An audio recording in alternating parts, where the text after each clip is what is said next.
acuerdo con Integralia Consultores, el modelo financiero de las universidades públicas estatales es insostenible y hace que esas casas de estudio estén financieramente colapsadas por el incremento de la matrícula docente, el incremento de los salarios y prestaciones y el desorden en el sistema de pensiones aunados a la escasez de recursos. En un reporte que se dio a conocer este fin de semana, la empresa de análisis asegura que la dinámica de negociación presupuestaria que ha imperado en los últimos años, además de discrecional y opaca, ha sido ineficaz para combatir el problema financiero de las universidades. Vamos a platicar sobre esto con Luis Carlos Ugalde, el director general de Integralia Consultores. ¿Cómo estás, Luis Carlos? Bienvenido al programa nuevamente. Pascal, muy buenos días. Bueno, cuéntanos un poco el objetivo de Integralia Consultores al hacer este análisis y cuáles son los principales hallazgos. Mira, hay 1.200.000 jóvenes que estudian en las universidades públicas estatales. Son 34 universidades, son todas las autónomas de los estados y otras que tienen nombres diferentes, pero hay 34, son muy importantes estas universidades públicas estatales. Las universidades públicas federales son la UNAM, el Politécnico Nacional y la Universidad Autónoma Metropolitana, pero esas son aparte. Sí. Estas estatales... Estas son como la Universidad Autónoma del Estado de México, la Universidad Autónoma de Baja California, etcétera, de Tabasco, etcétera. Sí. Todas estas. Sí. El gran problema es que desde hace varios años los rectores, año con año, se quejan de que están en quiebra financiera. Particularmente hay 11 de ellos que no tienen dinero para terminar el año. Ya hace un año pasó lo mismo y el gobierno tuvo que entrar a darles un préstamo de último momento y se vislumbra que volverá a ocurrir esto. El tema es que si estas universidades públicas estatales están quebradas, este problema solamente va a aumentar y no se le está dando ninguna solución de fondo. ¿A qué se debe que estén quebradas técnicamente? Muchas. Primero, efectivamente, hay cada vez más estudiantes y no se les está dando más presupuesto. Segundo, las universidades públicas estatales son fundadas con dinero del gobierno federal y de los gobiernos estatales. Pero el gobierno federal manda su parte, 100 pesos, y el gobierno estatal debe poner 100 y pone 30, o pone 40. Y hay muchas universidades en los estados, por ejemplo, la de Baja California, la Universidad Autónoma de Baja California, que el gobierno del estado se queda el dinero y no se lo entrega. Tercero, las prestaciones y las y todas las cuestiones de pensiones son a veces obscenas. Por darte un ejemplo, la Universidad Autónoma del Estado de Morelos ha estado en crisis en los últimos años y se ha quejado, ha hecho marchas, ha hecho bloqueos, tuvo un pleito político con el exgobernador Graco Ramírez muy potente. Y cuando tú ves los números, te das cuenta, por ejemplo, que la Universidad Autónoma del Estado de Morelos le dan 90 días de aguinaldo a sus trabajadores. No, pues así 90 días. Te das cuenta que le da 32 días de prima vacacional a sus trabajadores, empleados, docentes. De tal forma que es una universidad que por encima de la ley le está dando 4 meses adicionales de pago y eso significa que esa universidad simplemente se encarece. Buena parte de las universidades públicas estatales jamás crearon un sistema de pensiones. Entonces no hay contribuciones de los trabajadores y entonces todo es con cargo al gasto corriente, no se ha construido. Entonces muchas universidades públicas estatales son un botín de clientelismo político. En muchas universidades públicas estatales los rectores se han convertido en actores políticos. En muchas entidades los gobernadores, los congresos locales no se quieren enfrentar porque las universidades son centros de poder.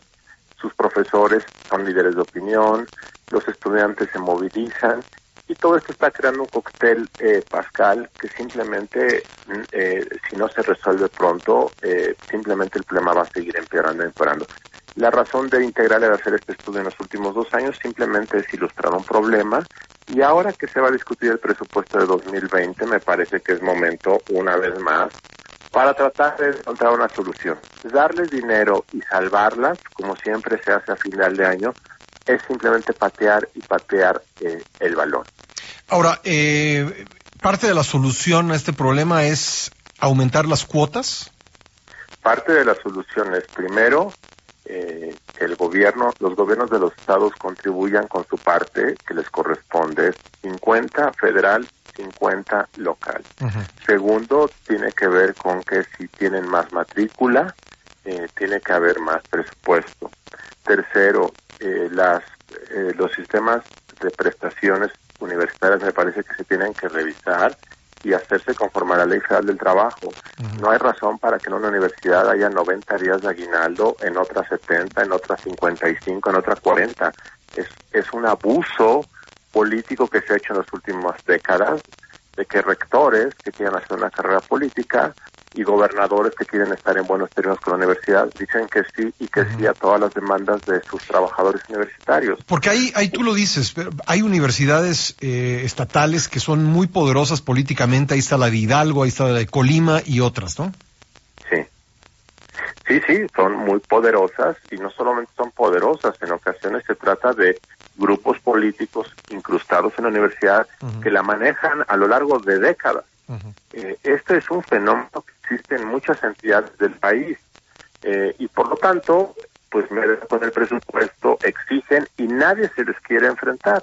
Y finalmente se tiene que hacer un sistema de pensiones fondeable. Eso significa que los trabajadores y los profesores tienen que poner su contribución, y cuando esta existe debe aumentar. Esto a nadie le gusta, pues no le gusta. Dos, tiene que haber un fondo de la universidad y tienen que revisarse los beneficios. Todo esto de manera conjunta puede hacer que las universidades públicas estatales, con el paso de los años, empiecen a funcionar con más sanidad. Por cierto, Pascal, no tiene que ver con esto, pero en estos días se está desahogando el tema de la famosa estafa maestra. La estafa maestra era dinero del gobierno federal que se enviaba a universidades públicas estatales, y estas usaban esto para hacer contratos con empresas fantasma. Se simularon operaciones. Esto es reflejo simplemente de que en algunas universidades públicas estatales hay mucha discrecionalidad, hay mucho desorden administrativo, y esto implica que estas operaciones fraudulentas como las de la estafa maestra hayan ocurrido. Bueno, ¿qué podrías decirnos respecto de cuál es la universidad pública estatal pues que tiene un mejor manejo de sus finanzas y cuál es la que está en peor situación? Mira, algunas en el estudio, por cierto, este estudio está disponible en la página de integralia.com.mx, de las universidades que están en peor posición por el déficit financiero, por el manejo opaco de sus recursos, por los excesivos beneficios y prestaciones que dan a sus trabajadores y profesores, están en primer lugar la Universidad Autónoma del Estado de Morelos, que por cierto ha sido la que más movilización política ha hecho en los últimos años.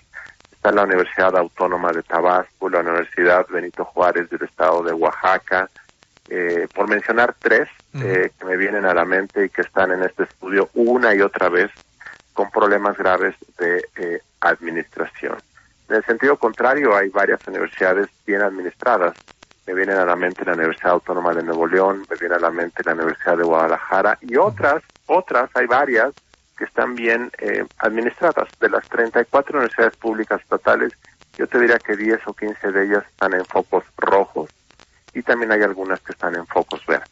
Muy bien, pues ahí está este estudio, y Luis Carlos, te agradezco mucho que hayas estado con nosotros para comentarlo.